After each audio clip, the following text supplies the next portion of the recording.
Note, एक बात वाज़ेह रहे, बाज़ ख़वातीन जो है कमेंट में पूछती हैं हकीम साहब हम भी जो है ये मेडिसिन जो है इस्तेमाल कर सकते हैं या नहीं कर सकते।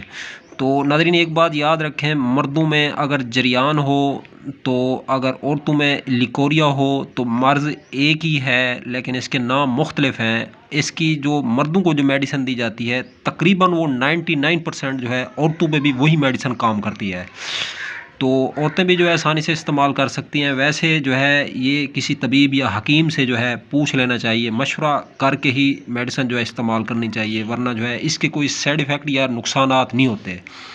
जिस मर्ज़ की दवा मर्द खाएगा उसी जो है मर्ज़ की दवा जो है औरत भी खा सकती है। क्योंकि आप देखते हैं, आपने देखा हो जो पेन किलर मार्केट में सेल हो रहे हैं, पैनाडॉल सेल हो रही है, वोविरान, कैफ्लाम, बीफ्लाम, ये मेडिसिन जो है मर्दों और औरतों में जो है एक ही इस्तेमाल होती है।